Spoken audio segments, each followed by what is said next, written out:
present today. My name is Thandiwe Mathibela. I'm in the communications unit here at South African Tourism. At this point, I'd like to call on the stage our acting CEO of South African Tourism, Mr. Themba Khumalo, who is going to address us about the matter at hand. Thank you.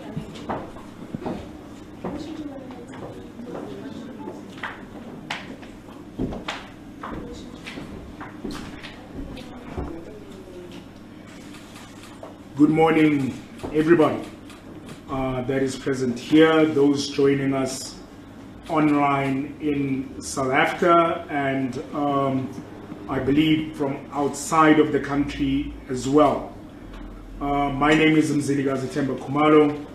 I am the Chief Marketing Officer of South African Tourism substantively, and I'm also the Acting Chief Executive of South African Tourism. Just by way of context, my entire career, I have been in the marketing space. I've worked for Unilever, I've worked for the Coca-Cola Company, I've worked for 3 telcos, from MTN as GM Marketing, as a founding Chief Commercial Officer of Cell C. I've also worked as a managing executive for Telkom in its recovery. And historically, I've also been the Chief Marketing Officer for South African Tourism in its foundational years from 2002 to 2006. So I'm very familiar with the marketing environment within tourism. I'm very familiar with what it takes to win in the world, and in terms of us being able to generate the economic impact that our country so dearly, requires in order for us to be able to restore the dignity of a better life for all South Africans. So it is in that context that, I stand in front of you to address the issue that has become very topical over the last 24 to 36 hours in terms of one of the envisaged marketing initiatives that we had contemplated as an entity, both at board level and also at executive level. I want to preface the detail of everything that we are going to be discussing with really first starting and looking at what the marketing mandate of South African tourism is. According to the Tourism Act, number 3 of 2014, the mandate of South African tourism is to market South Africa as a tourist destination, both domestically and internationally. From a domestic standpoint, it is about getting South Africans to, tour within the country so that, we can both support tourism product within the country and also keep the money rotating within our economy. The second part of our mandate is to get people outside of our economy, because the way in which to bring foreign investment into your economy is only through 3 ways. One is you develop great projects on the ground that international investors will send money into, so foreign direct investment into projects. The second one is you make great products, you export them, and you get the forex in. And the third one is to get people to physically travel into the economy and spend forex within the economy, and that is our mandate. We have 24 markets around the world that we focus on. In the Americas, we focus, in North America, in the USA, Canada, and Brazil. Across Europe, we focus on the UK, Germany, France, the Netherlands, and also the Scandinavian countries. And across Asia, we also focus on India, China, Japan, Australia, in terms of getting arrivals. In order to do that, the money that is invested in marketing happens in those markets. This has been happening for the last 20 years. You've got to market in the US to persuade Americans to travel here. You've got to market in the UK in order to get UK citizens to travel here. So the issue of where the spend has been happening, for the last 20 years, money has been spent on foreign soil to persuade foreign nationals to travel into South Africa. It is not a new thing. So whether, and I'm going to come back to the specific envisaged project, whether the money is spent on a single initiative, as was being envisaged now, or whether the money is spent on small campaigns, with different travel agents and different pockets of audiences, that money does get invested on foreign soil every single year for the past 20 years. So that is not a new thing, and I just thought that I should set the record straight in that respect. Now, I want to give you where we find ourselves from a tourism destination in terms of the econometrics of tourism, where we find ourselves right now. Pre-COVID, we were contributing 6.4% to the GDP of the country. And I'm going to invite shortly, my colleague, Robert Manson, the acting chief strategy officer, to share a little bit more detail on this. But we were contributing 6.4% to GDP. Through COVID, through the riots, and through the floods, that contribution has dropped to 3.2%. We have got to return to pre-COVID to 2019 levels in order for us to get back to 6.4 and beyond. I believe that tourism can contribute double-digit contribution into the economy. From a job standpoint, the global average is that every 1 in 10 jobs is contributed by tourism. In South Africa, it's 1 to 13. So clearly, we are lagging behind the global average in terms of, the ratio of job contribution by tourism. If you look at the 2019 levels in terms of our recovery of tourism arrivals, can I have some silence, please? At the back of the room, please. Thank you. If you look at the 2019 levels of tourism arrivals, in terms of our recovery trajectory, we are sitting at 60% against the 2019 levels before we went into COVID. The global average recovery is sitting at 73%. So we are in fact 13 percentage points lower than the global average from a recovery standpoint. The President of the Republic of South Africa put down a target, which still remains because it has not been revoked, put down a target of 21 million arrivals by 2030. That is the policy target of the country.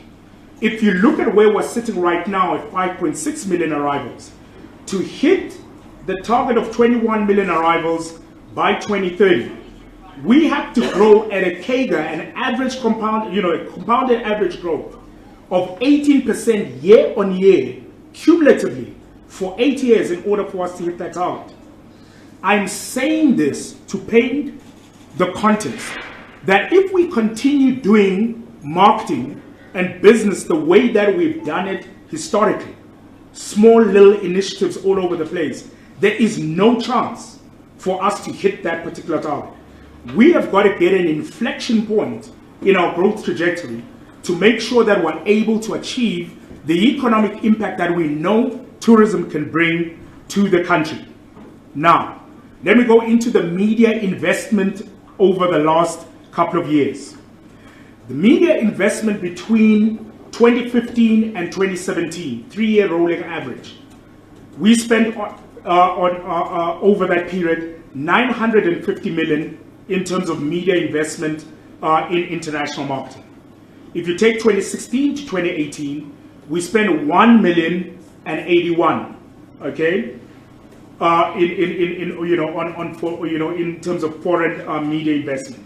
If you take 2017 to 2019, those 3 years, we spent just under 1.2 billion in terms of media investment on foreign soil. So that money has been spent in international marketing in any event. And I can assure you, this year, whether it is through this initiative that we're debating today or through any other initiative, we are still going to spend in that region of investment on foreign soil to get international travelers to travel into the destination. So it's going to happen in any event. So this envisaged deal is not asking the fiscus to introduce new money into our marketing budget. That's not the case. What we are doing is aggregating all the small little, projects that you've never heard of. They were happening anyway. You didn't know about them. We are asking for all of that money to be aggregated into a high impact initiative in order for us to be able to get the yield that we know and the inflection point in terms of our growth trajectory that we know that this country deserves. Now, if you take the UK alone, the UK and the US, so our biggest international market by arrivals is the United Kingdom. It contributes just over 500,000 visitors, about 530 visitors to the country. So that's our biggest international market into the country. Then you take the USA, which is our fastest growing international market. If you take just those two markets and you look at the contribution over a 3-year trajectory, those markets, and my colleague Robert will give you the detail that lies underneath this number. We are going to get an international spend from just those two markets into our economy of 88 billion, with the B, billion, rands into our economy. Now, if we're going to be investing in the region of the numbers that I've just shown you from a media exposure standpoint, 950, 1 billion, 1.2 billion, if we're going to invest, in that region, around 1 billion to get 88 billion, that's the P&L that we're looking at. That's the profit and loss that you're looking at. It is a solid business case that has got a direct impact in terms of foreign investment that comes into the country, that is able to then create jobs, sustain SMMEs, and be able to return, the dignity of a better life to our people around South Africa. So, let me look straight into camera and say this to all South Africans. The money that's invested in tourism is not the same money that's required for energy. It's not the same amount of money that is required for potholes. There are other departments that are dedicated and are given that mandate by legislation. Our legislated mandate is not about that. Our legislated mandate is about persuading international people to travel into the country and spend money in our economy. And that is what we will stick to, whether it is through this initiative or any other initiative. But that is what we are mandated to do. That is what we're paid to do. And that is what we will continue to do until we're told otherwise. So I just wanted to place that particular context for what we're going to discuss, which is the topical issue on the table. Now, how do you find these people around the world? What you certainly don't do is you don't do random. You don't just, place an ad on TV and hope somebody's going to see it and that they'll be persuaded to come to the country. That's not what we do. There are aggregators of databases around the world. So you've got to find platforms that aggregate convertible databases in order for you to market directly, so that you know that the people that you're targeting, one, are aware of your destination, two, have got the money to travel long haul, and three, have got the willingness to do a long haul trip. So you've got to be able to access those databases. Now, who are the aggregators of those databases? One, global media, whether CNN, BBC, etc., all of the big global media houses are able to aggregate audiences, just like, here in South Africa, whether it is Newsroom Africa, ETV, SABC, you are aggregators of audiences, and the people that place adverts on your channels are not doing it for your entity. They're trying to get to your audience. And that is precisely what we're doing. We looked at Who are the big aggregators of audiences in the world? So, media houses are the first big aggregators of audiences. The second big aggregators of audiences is sport and entertainment. They aggregate audiences. People in this room on a weekend are glued to their TV watching, the British Premiership. You are part of those audiences. And people will pay money to access you, to persuade you to buy the product, their services, or to travel to their countries. So, the envisaged deal that we're looking at has got absolutely nothing to do with football. Let me look straight in the camera. It's got nothing to do with football.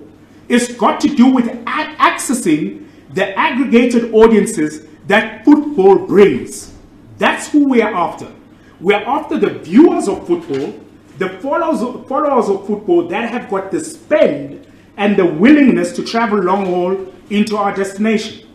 So, the whole narrative, and we'll come to why we're in this narrative, somebody maliciously leaked confidential documentation into the press prematurely while the discussion was still being had. We're going to zero in on that on another day. But this is not about football. So the whole conversation about we are supporting Team A and not Team B is a misguided conversation. We are accessing the audience in the British Premier League. We are accessing it so that we can persuade them to travel to South Africa, spend pounds, euros, dollars, yen in our destination and bring dignity back to our people. That is what we're doing. It's about the aggregated audiences. So sports and entertainment is the second biggest aggregator of audiences.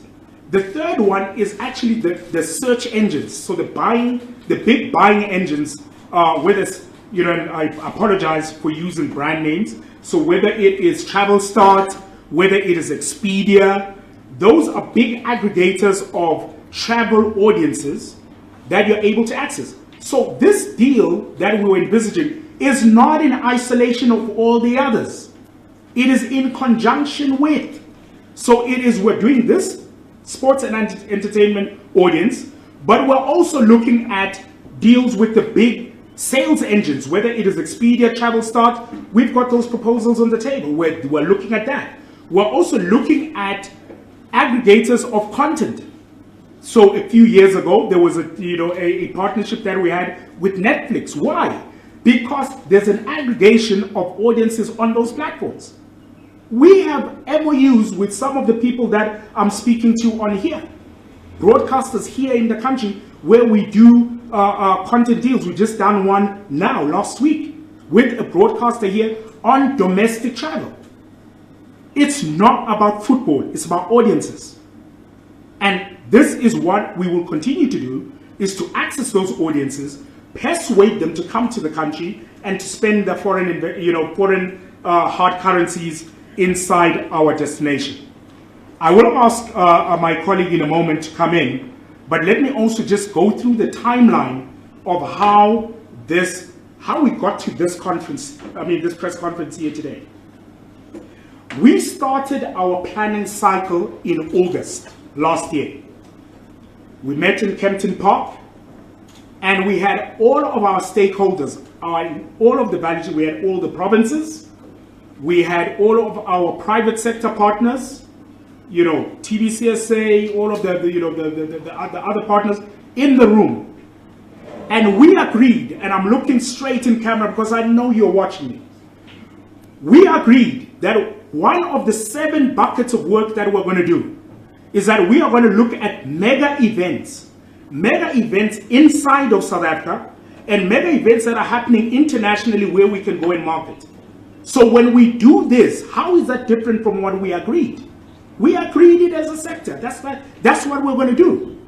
So we went and we looked for these platforms where you've got big aggregation of audiences, where you've got mega events happening around the world. Now, here's the criteria that we use for international platforms.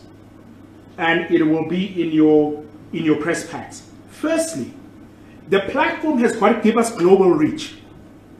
It has to have global reach. It has to be able to mirror all of the 24 markets in which we do international marketing. So that's the first thing. The second thing is it has to be sustained across the year, all 12 months of the year. Now here's where the challenge is. If you're going to place an advert on CNN consistently throughout the year, well, we don't have that kind of money. So you've got to now choose other platforms where the cost per reach and the cost per point and the opportunities to see where the OTT on the platform gives you the kind of yields that you require. So that is what we looked at in terms of accessing this particular platform. Global reach, sustained throughout the year. 3, it must have an audience that we can convert into travel, because it's not just about creating awareness. Okay, people are aware how they're going to travel to the country. You've got to make sure that the audiences that you reach can be converted. You can sell a sales package directly to them. And that is what we did.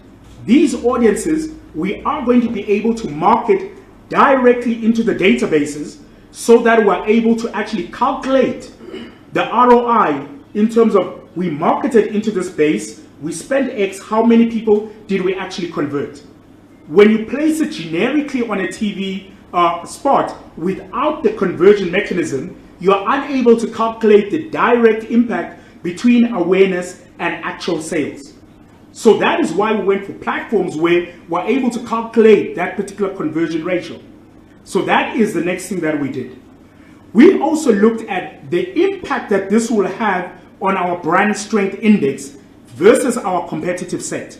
Now, if you look at our brand strength index, and the team will make sure that the brand strength index is made available to you.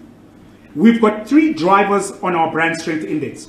One is the brand stature, the stature of our destination in comparison to other long-haul destinations.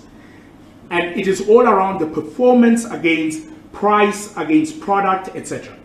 The second driver is around the personality of our destination. And there, on personality, we are lagging slightly low. The third one is on overall unaided awareness. And in there, we're also lagging pretty low. Now, if you're going to fix an awareness issue, either you're going to throw a lot of media money at it, or you have to have the kind of personality that commands attention. You're going to have to do something that is noteworthy. So, when you do a deal on this scale, it catches the attention of the world. It catches the attention of everybody. Look at us here in this room. 2 days ago, no attention on tourism. Today, we're all in this room. We have your attention and we deeply appreciate it. So here's the thing. Now that we have your attention, we can actually now have this conversation. And that is precisely what this deal does internationally. When you make an announcement on this scale, it commands the attention of the world and gives you the opportunity for you to articulate your story. And that is why we'd approach this transaction in this particular way. So, August, we had our planning, session, and all stakeholders were in the room. We then went through the board process. We presented our exceptionalism strategy to the board in November. In January, in our board cycle now, we presented to the board this particular opportunity that we're going to talk about in detail in a moment. And the board made the decision to go and actually verify whether what we were saying was true, among other things. And also to be able to engage with other stakeholders in the UK in terms of our global advocacy programs and other programs that we're doing across the UK and across Europe. So there was a question that was floated around. Did the board go to the UK? Yes, the board did go to the UK. Was I part of the trip? Yes, I was. We went. You have to do due diligence on any single thing that you do. Certain board members went. We had a look. We were persuaded that this was a good opportunity. We came back. It went through the board process rigor to the marketing committee of the board, It then went to the board on the 27th, January 27th. Additional time was needed to conclude the conversation. That meeting was had at back in the marketing committee at 12:30 on the 31st, which was Tuesday. It was also had, the full board then met at 8 p.m. on Tuesday. This story was already out before the board even met to have the conversation. I'm saying this to say to you that the version of the story that you've been told is not true. It was leaked out of context. And this whole thing could have been avoided if we just had a conversation about why we're doing this. Therefore, the intent of the leak was not to aid economic recovery of the country. It was something else that has got nothing to do with the mandate that is in the Tourism Act. And I think that whoever is responsible for that leak needs to be isolated. It is un-South African to behave in that manner. The board then met at 8 p.m. We went through the conversation, and here is what the board decided. Obviously, it's an internal document. I cannot make it available to you, but this is what I can say to you. The board made a conditional approval. Conditional. And the condition was, we believe that commercially this makes sense, but can you go and align with all stakeholders, including the minister, including the DG, including Treasury, including provinces. Just go and make sure that all stakeholders are aligned. But before we could do that, this issue was already in the public domain. So all stakeholders that say that they were not consulted, it's the truth. We were still on our way before this thing was leaked. And we could not have engaged without at least an approval in principle from our board. So that was a sequence of events. The leak superseded the engagement, and therefore we are still going through that engagement because we believe in the commercial value of what we are doing. There was a question that was floated around, is there a signed contract with the entity? No. All right, let me repeat that. There is no signed contract. Let's make that absolutely clear. There was a conversation around the boardroom table, conditional approval, that it was conditional. So you can't go and sign until you've fulfilled the conditions precedent on the approval. And the conditions precedent was to go and do the stakeholder alignment. So while we're still doing that, the story broke. So no, there's no signed contract. So this whole thing that we have now signed off, a billion rands, to some team, get your facts straight. There is no signed contract. And let that be clear. Is there an intention to? Absolutely. Otherwise, we wouldn't be here. So we still have to go through the due diligence. We've got to go through all of our treasury regulations. We've got to make sure that this, meets all of, the compliance requirements of the government of South Africa. We are a public entity. We would not rush and go and do things that are not in line with the governance of the country.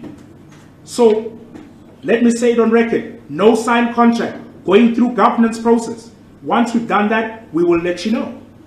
But that is where this issue stands right now. The timeline, because now there's a question of, did the minister know, did the minister not know? Did this, let me state on record. The minister could not be briefed until such time that the board had made a decision to support or not to support. So that meeting was on Tuesday evening. So there is no way that the minister could have known about the detail of this deal, anywhere before the board had made a decision. So timeline is very important, and I want to place that on record as well. There's also a question that has been floating around in terms of there are third parties involved in this deal. Please, please, please, please. There are no third parties involved in this deal. Deal is between South African Tourism and the envisaged entity. Where agencies are concerned is in terms of creating the content. So if you're going to be on an LED screen, you need somebody to create the actual messaging content that's going to flight on the screens. So in that capacity, as creators of messaging, of content, of augmenting, the platform, absolutely you need your agency partners to be able to do, the work to leverage the platform. But were our agencies involved in the commercial arrangement? No. There are no agencies involved in the commercial arrangement. This thing came up in the board and I clarified it. And I'm clarifying it now to the country. There are no third parties involved. And if anybody believes that there are, I put you to the strict proof thereof. And that is where this issue lies, ladies and gentlemen. We have a job to do. There are young children out there who, if economic relief does not reach them through tourism, they are not going to be able to go to school.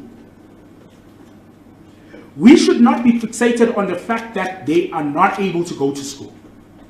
We should be fixated on bringing the economic relief to them. That is where our focus must be. Our focus must be in terms of how we recover this economy. That is where the focus must be.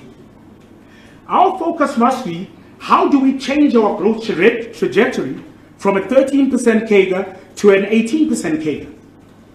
That's where our focus must be. Our focus must be in terms of the SMMEs that are supported by this sector. When we went through COVID, we had people that thought that they were in the retail business until there was no one traveling, and they suddenly realized that they were actually in the tourism value chain. We've got to stay focused on the mandate that is in the Tourism Act, number 3 of 2014. We've got to focus on economic recovery. We've got to increase the geographic spread of the impact of tourism into villages, towns, and small dorpies. We have got to recover tourism in terms of bringing in young people, create content creators that are able to share content onto this platform that we're envisaging. We've got to be able to bring in young women. We've got to bring in people with disabilities. That's where the focus must be. It is not football, it's aggregated audiences.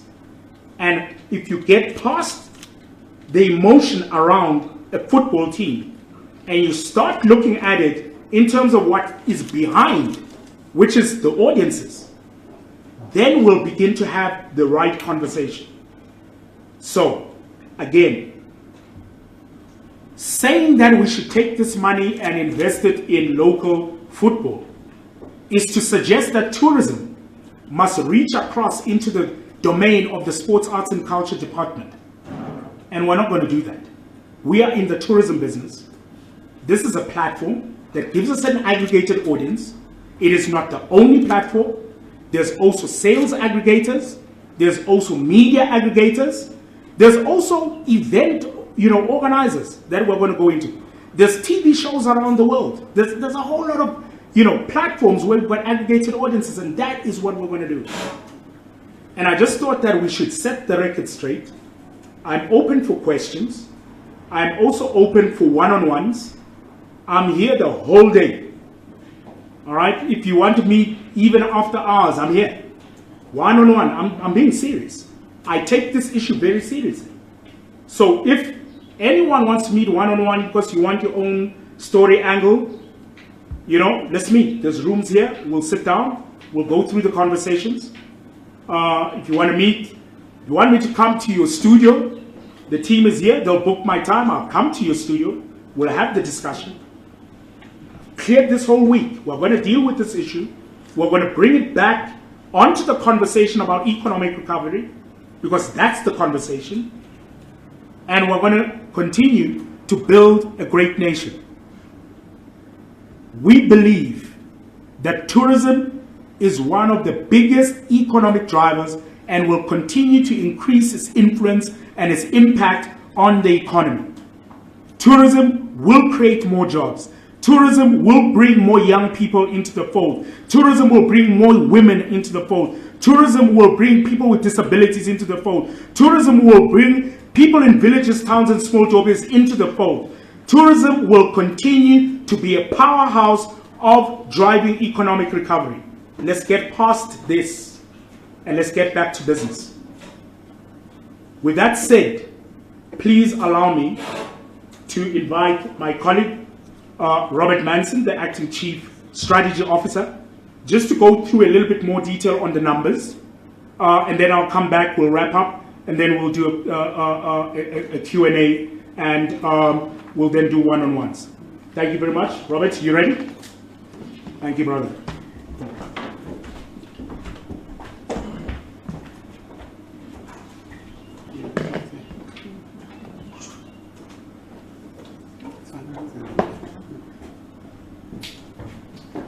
Good morning, ladies and gentlemen.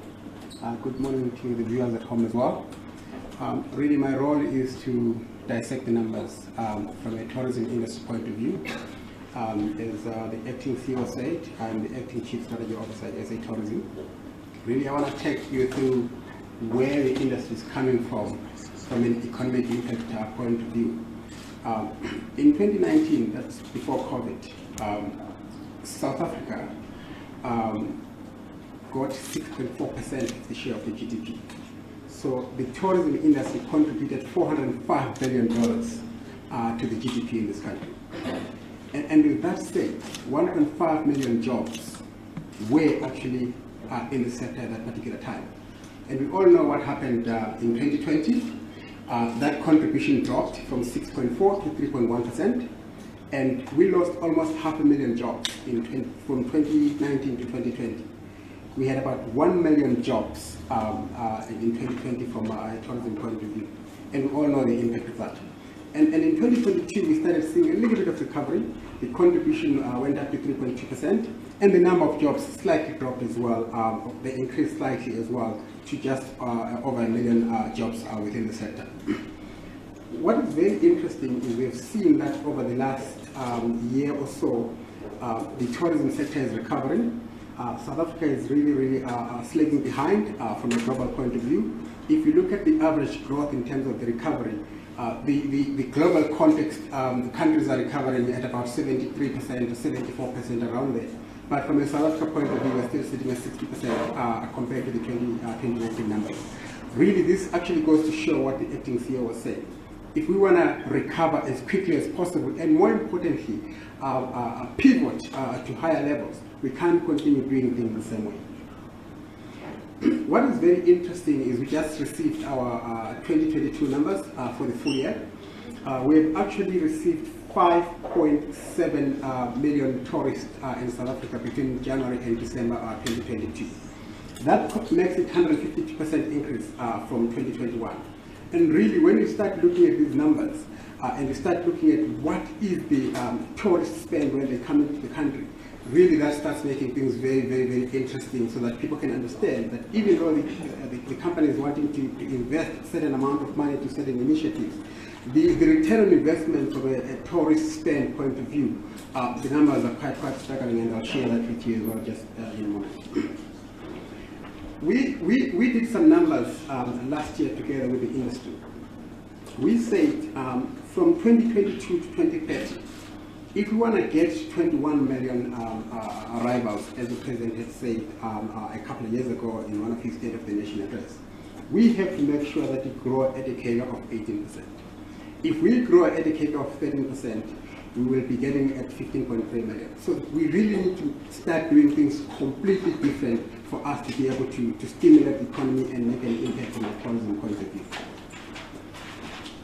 The numbers that have actually arrived from a tourist arrivals point of view, now we've got different regions. I'm sure you all know we've got the Africa region, we've got the Europe region, we've got Americas, we've got Asia, and we also have got the Middle East as well. All in all, in 2022, the tourist spend in South Africa has been 59 billion in 2022, January 2022 to December 2022. And this is an increase of 186% compared to the previous year. In 2021, we had 20 billion in tourist spend in the country. And in December 2022, we received 59.6 billion in terms of tourist spend. And really, this goes to show that the recovery is really coming at a very fast pace rate, and we also need to make sure that as a country, we don't actually get left behind, but we accelerate that. And the number that I also want to share here with you is two of our key markets. We all know that from a Europe point of view, UK is one of our key markets, US is also one of our key markets. From the 5.7 million tourist arrivals that we received in 2022, 283,000 of those came from the UK. 262,000 of those came from the US. How much did the UK tourists spend in South Africa in 2022? 6.6 billion is what the UK arrivals spent in South Africa. From the US point of view, they spent 8.3 billion.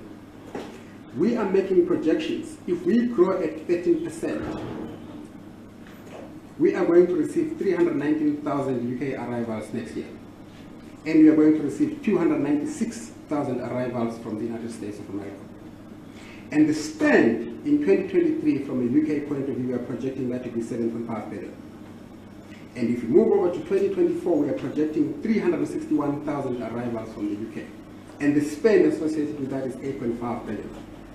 And if we look at a 3-year horizon from 2023 to 2025, UK alone will actually contribute to about 30 billion in terms of the spend in South Africa. This is from the UK market alone.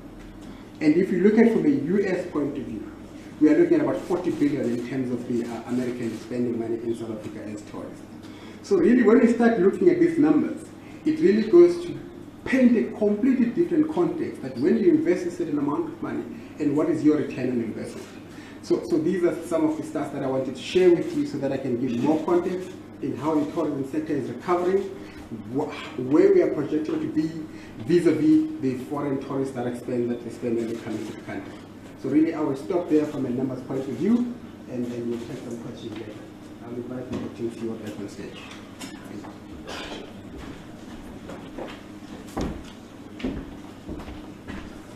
Thank you very much, Robert, for those numbers.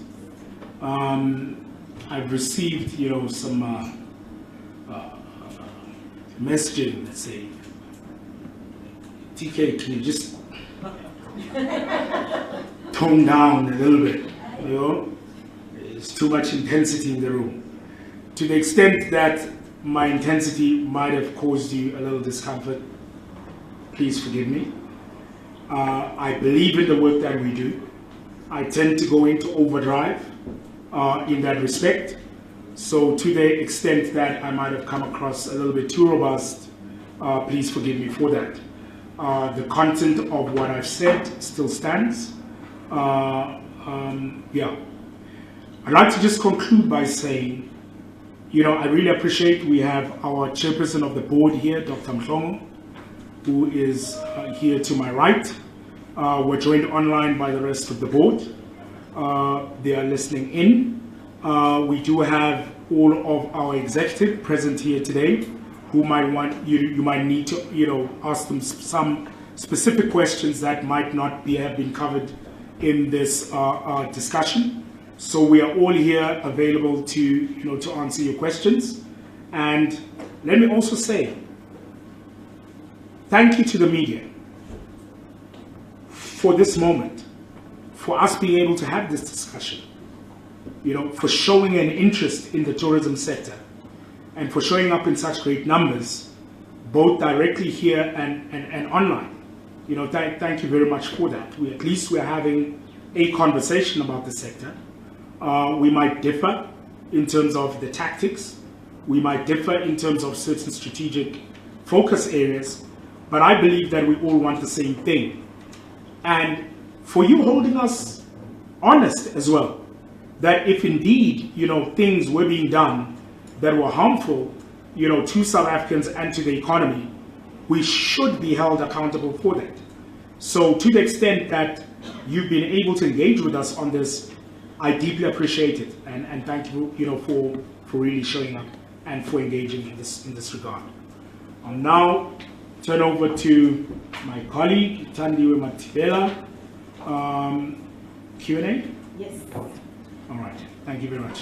Thank you so much, CEO. I think how we will work it is that we will toggle between questions that we've got online as well as questions from this room. We will begin with a set of 3 questions from this room. We'll take one after the other, and then we will allow the CEO as well as Mr. Manson to respond. We will then go to the online questions. So to everyone that is joining us online, please note that we will definitely address your questions that we've got. We do have people that are monitoring that. So let us begin with the first 3 questions here in the room. And we will try as much as possible to take as many questions as possible. So 3 questions, we do have roving mics. Thank you very much. I'm going to be cheeky and ask 3 questions, if I can. One is... Oh yes, I can. I'm Adele Mackenzie from Tourism Update. I'm the editor of Tourism Update. It's a publication aimed at international travel trade and local travel trade. So the 3 questions are, do you have an expectation of the, you were speaking about the ROI and the global reach, mentioning that this particular contract, if I understood correctly, this particular contract proposal could reach 24 markets, and what is the global reach there? The other question is really from representing the tourism industry, the supply chain, the product supply side. We know that they're also facing a lot of, absolutely applaud the need to bring in other players, youth, women. I mean, as a woman, I completely agree. But there are existing suppliers that have really struggled. They're struggling with electricity supply issues. They're struggling with, you know, post-COVID, and as you mentioned, the other challenges. Is there some money to assist them, because I know that there's a need for that? And then second of all, what is the current budget, marketing budget, the 2023-24 marketing budget for SA Tourism? Thank you. Thank you, Adele. May I just request that we limit our questions to 1 so that we can all allow everybody else to ask the question. Yeah, we allow everyone to get a chance to. Please go ahead, ma'am, from Bloomberg. Hi, Timba, it's Lani from Bloomberg. So earlier you referred to 1 billion being spent and then return on investment of 88 billion. And my question is, were you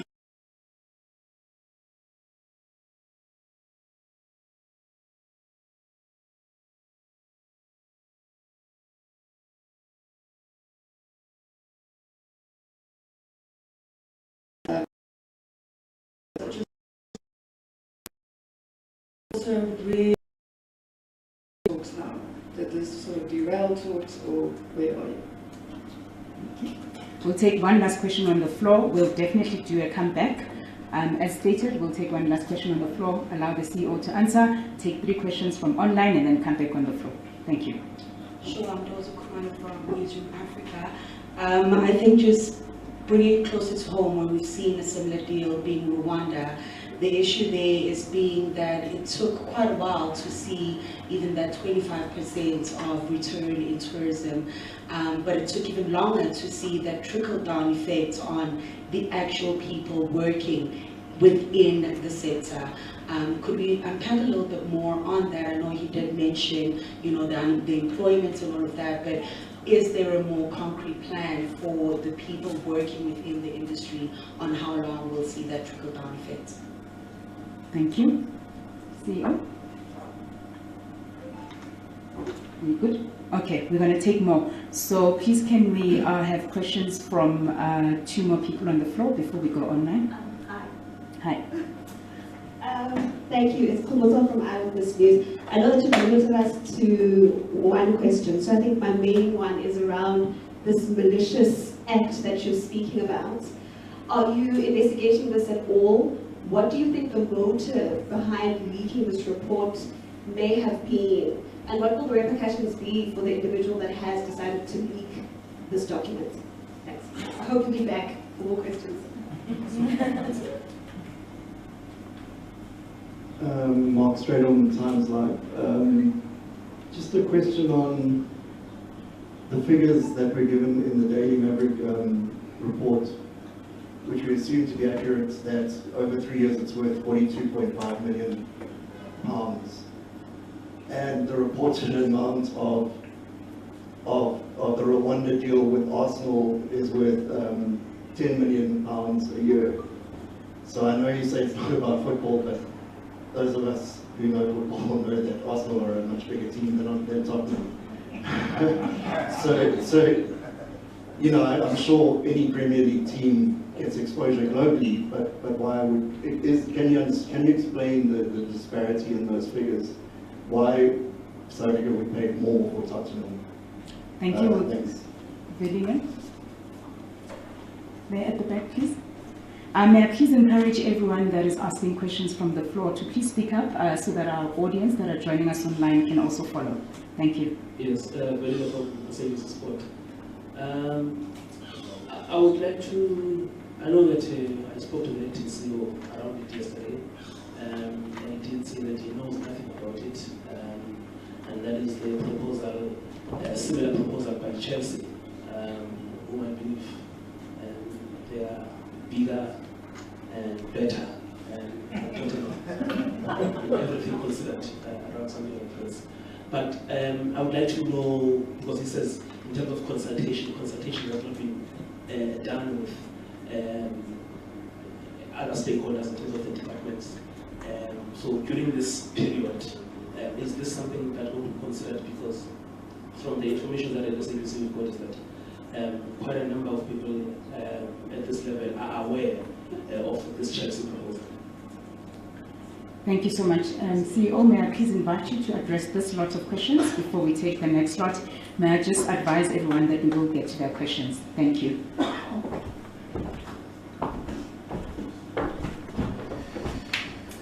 Okay, thank you very much for the questions. They're quite challenging, and I appreciate them. So I'm going to start with the questions from Tourism Update. The reach of this particular deal should, it proceed. It will reach 661 million people. All right? And those are people that watch the game live. Now, I was on a flight, and I actually wasn't looking at this particular dynamic until this person said this to me. This person was flying, in business class, and they said to me they can't afford to watch every single Premiership game live because it is so expensive. And that then gave me the idea that it means that the people that watch the game live are of a certain LSM, they're of a certain income bracket. So we actually went and we dug into the numbers, and we found that the audience that actually follows the Premiership globally is affluent, can afford to travel, and there's a high propensity to travel within that base. So if you've got 616 million as a base, and you converted 10%, that is 61.6 million. If you only converted 1%, that is still 6 million arrivals. So just 1% conversion of the entire base would give you an additional 6 million arrivals, which are not currently in our consideration set. So that's how we get that inflection point in terms of the growth. So there's the number. 1% gives you an additional 6 million travel. And that is why we know that this deal, and then if you take that 6 million times the average spend that Robert was talking about, that gives you billions in terms of return into the economy. So that is, on the ROI. In terms of value chain, one of the things that we looked at in terms of the different composition of the teams is, and I don't want to go into the detail, by the way, because we're under confidentiality, but let me just give you this particular dimension. There are over 35 members of the House of Lords, House of Commons, inside of that base. Now, if you want, you remember when we had the whole Omicron virus lockdown at the end of last year, and we couldn't get people out of Europe and out of the biggest transit point, which is the United Emirates. Being able to access decision makers in those markets for advocacy reasons is absolutely critical. So part of what this partnership does is it gives us access to policymakers in a way that we would not normally be able to access that base. Also, there are CEOs of London listed companies as part of their base. So in terms of MICE travel, meetings, incentives, conventions and exhibitions, we are able to then go and pitch to those big UK corporates in order to drive business travel into the country. So when you start unpacking the deal, you'll start seeing that there's a lot of other underlying benefits in terms of how we'll be able to actually drive the return on investment for this deal, and how we drive advocacy back channeling in order for us to get this done. And that's why I say part of the trip that we made was to engage with our own High Commissioner in the UK in terms of, should this deal go ahead, how would our High Commissioner be able to leverage some of the access that this deal would make from an advocacy standpoint. So all of that, we have considered. We've also looked at the issue around direct airlift. So in order for you to recover from any destination around the world, you need direct airlift. And one of the things that has happened is we've lost a lot of direct airlift, from our key source markets. Some, source markets, we haven't lost the direct airlift, but we've lost the frequencies. And inside the frequencies, we've lost the size of aircraft. So they're flying smaller aircraft less frequently. So part of driving that demand is so that we actually get more frequencies and we get bigger metal on each of those frequencies so that we're able to drive tourism recovery. So that's on the value chain issue. And then in terms of assisting the product owners on the supply side, that supply side mandate does not sit with South African tourism. It actually sits with our department. All right, so that question should be directed to the Director General, the highly competent DDGs that are dedicated and run programs in this respect, and I'm sure they'll be able to to provide you with a response in terms of the supply side. Let me come to the questions from Bloomberg. As I said, we are under confidentiality, so I can't go too deep into some of the detail there. I can neither confirm nor deny that the numbers that are in the public domain are true. I can neither confirm nor deny. There are documents that are flying around. This is the age of social media. People can edit PDFs and can do all kinds of things. So I don't know what version of the document is out there, and I will confine myself to documents that are released procedurally and to information that is properly vetted and released through the normal channels. What I can say in terms of the deal, because that was a follow-up question, where are we sitting with the deal? Before we were rudely interrupted, we were in conversation.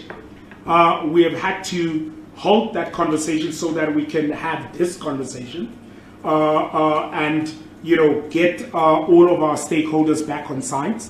And should we succeed in that respect, then the conversation will then proceed. One of the things that we do not do, and let me say this clearly, we are part of a broader tourism family, and we cannot simply proceed regardless of what our stakeholders are saying. We've got to be sensitive to what our partners are saying, and we've got to slow down. We've got to engage and make sure that everybody is on board and that we can move together holistically. So that is kind of where the deal is right now. And should we make progress in this respect, we, through, our global GM of PR Comms, the highly competent Thandiwe Matibela, we will communicate with you, and we will set up another forum to update you. Questions on Newsroom Africa, they also, link into the Times Live question around Rwanda. We've looked at that case study. We've looked at others. We've looked at Malaysia. We've looked at all of those, different case studies. And let me first answer why this particular team. So if you look at all of the top performing teams in the British Premier League, all of the ones before Tottenham already have tourism partners. They already have, tourism partners. So even if we wanted to, we could not engage them because they already have partners.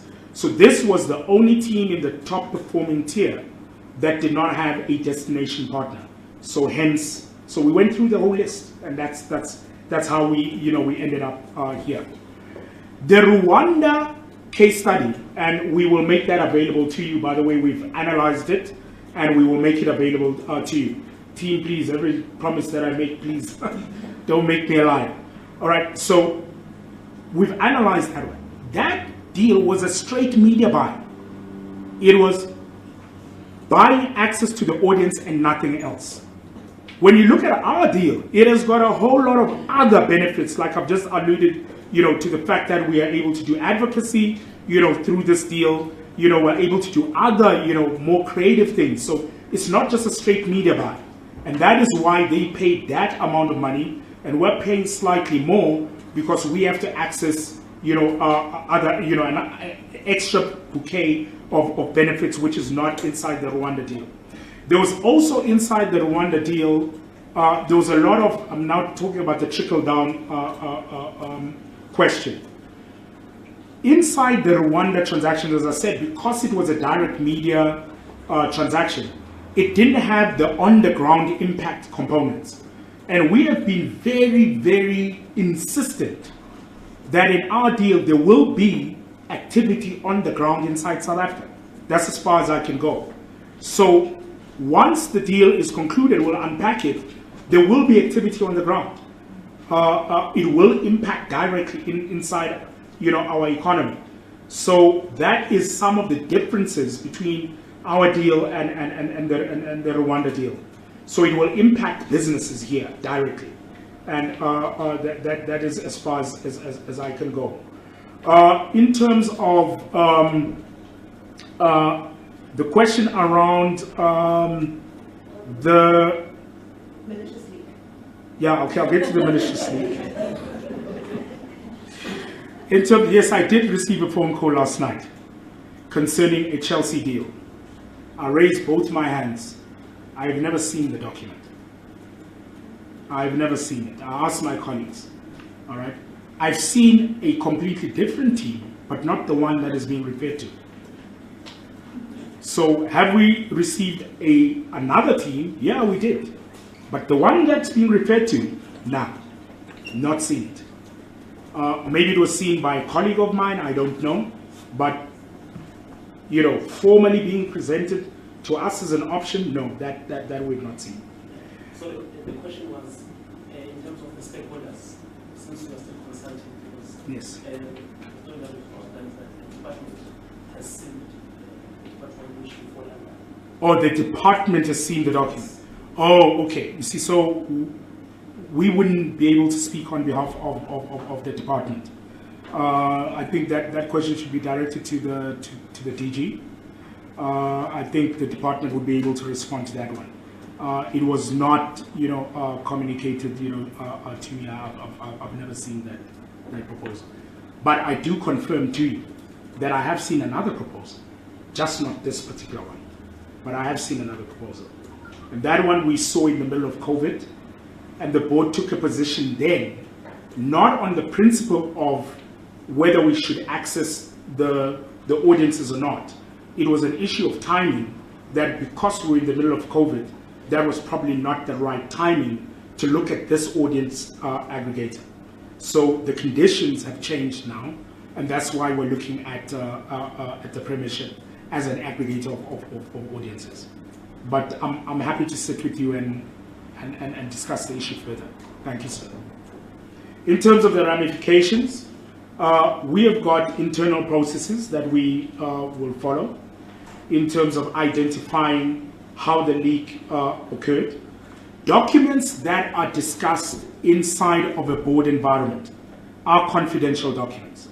And it is a breach of the board charter. It is a breach of conditions of employment to leak documents outside of due process.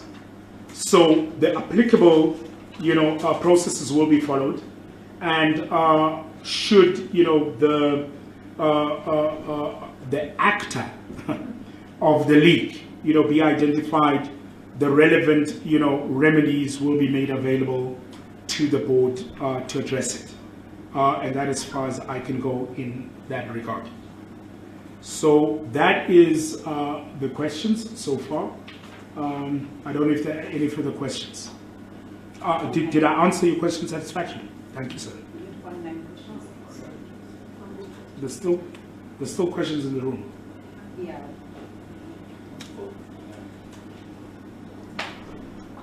Yes, sir.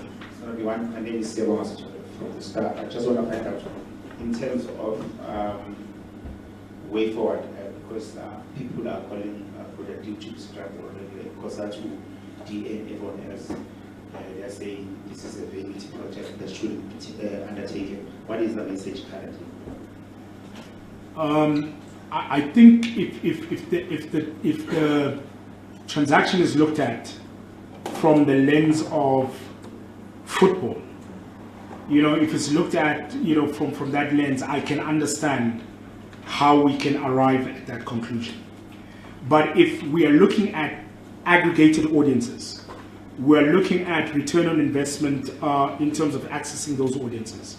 We're looking at, inflection point in terms of our growth trajectory to achieve an 18% CAGR, and that inflection point times, the average spend per visitor, and how that is going to impact jobs, etc., etc.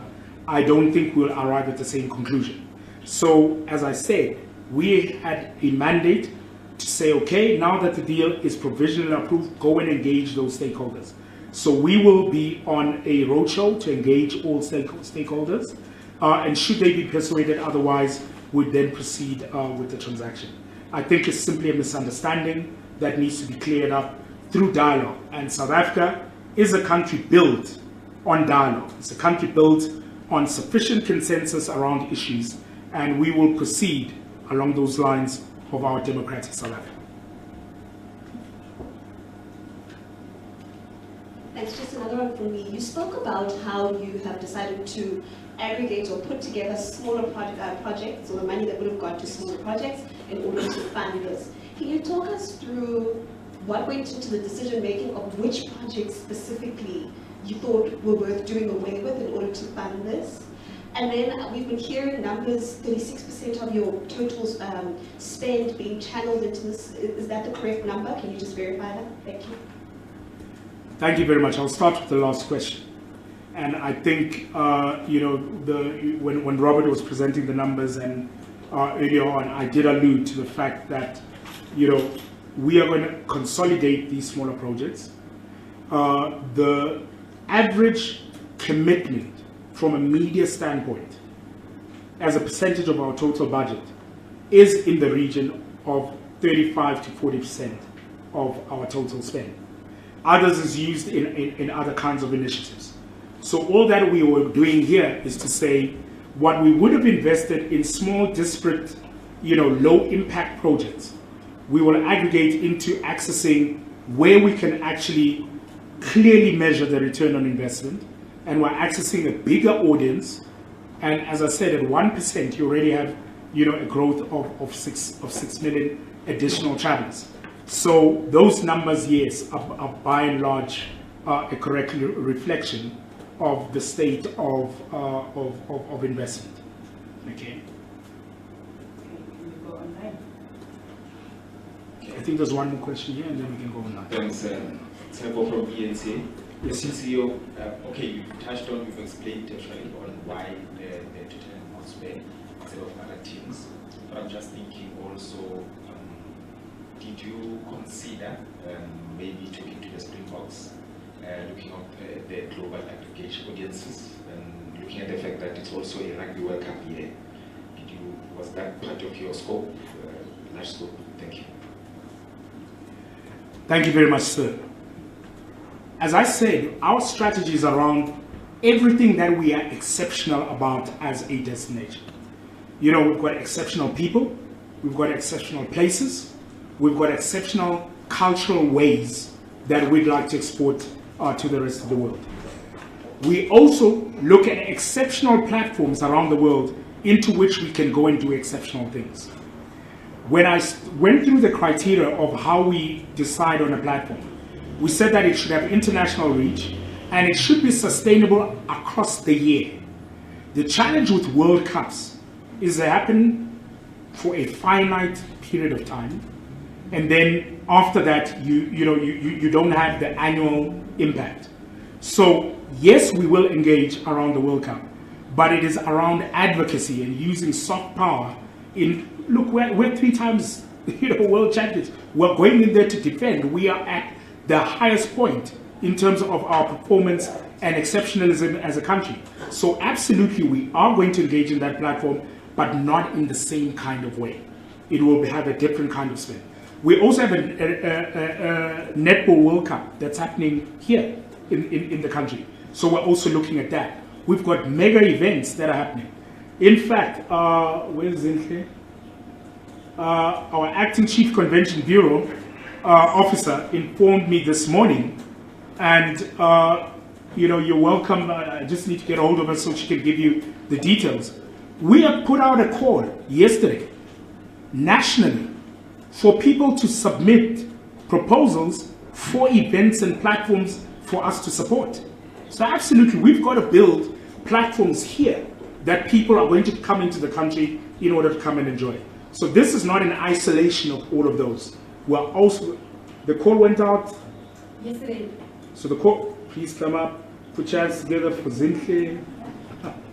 This is our acting Chief Convention Bureau officer. Sorry. All right, so can you just talk about the call that we put out? Certainly. Good day, everyone. So we have what you call a bid support program. The program was put together to assist event organizers who wish to host meetings in South Africa.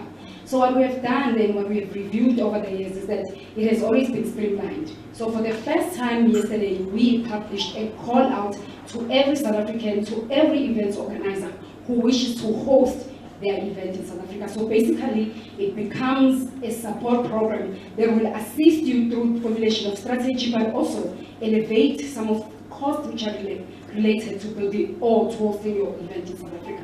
So that's the whole point of us having this call out, but on a widespread, so that it reaches everyone who wants to host an event in South Africa. Thank you. So, as I said, we've got a mandate to convince foreign nationals to travel to the country. We do so by going onto their platforms, but we also need on the supply side to have events that are worthy of people being able to travel to South Africa for. And we have to support the event platform in order for us to be able to attract people into the country. So that we're also doing, and that is what Zinhle, was referring to. So absolutely, we will do that. Okay, so can we go online? Thank you. Yes, absolutely. Thank you, CEO. Questions from Rebecca Davis. The first question is, Minister Sisulu's spokesperson has confirmed that the minister signed off on the delegation to travel to the UK to do due diligence. Can Mr. Khumalo please confirm when the minister was briefed on the proposal? Mr. Khumalo has just said that there are no agencies involved in the proposal.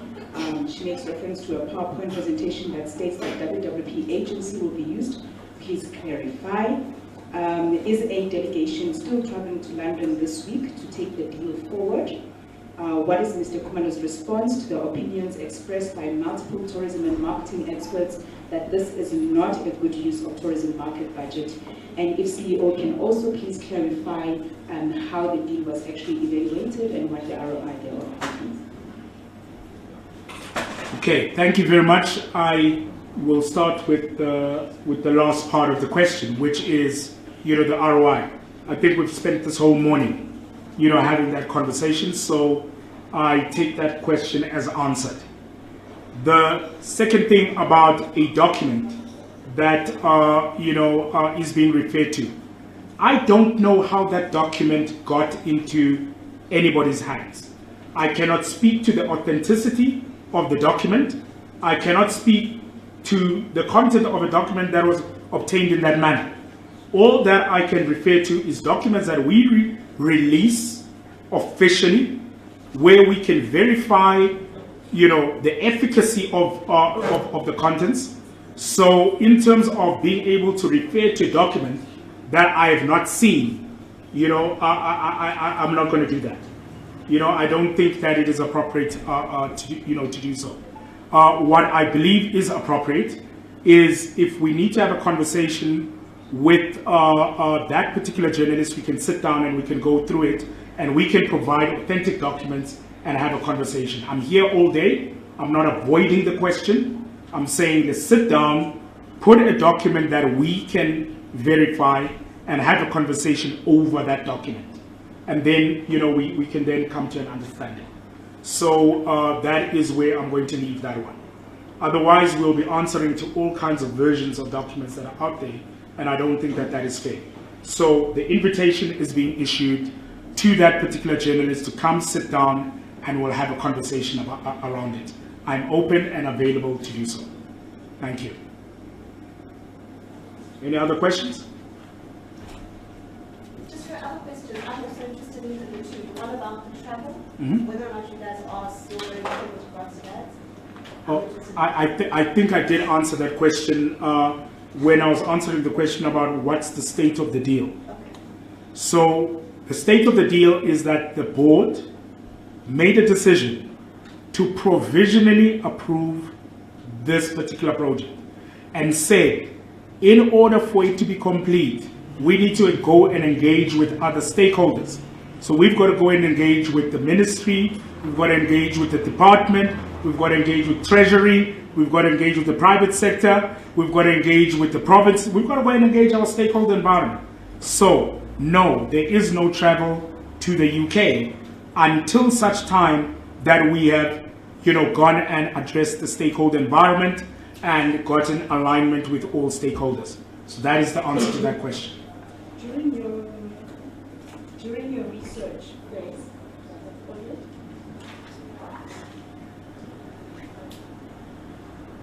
research phase, has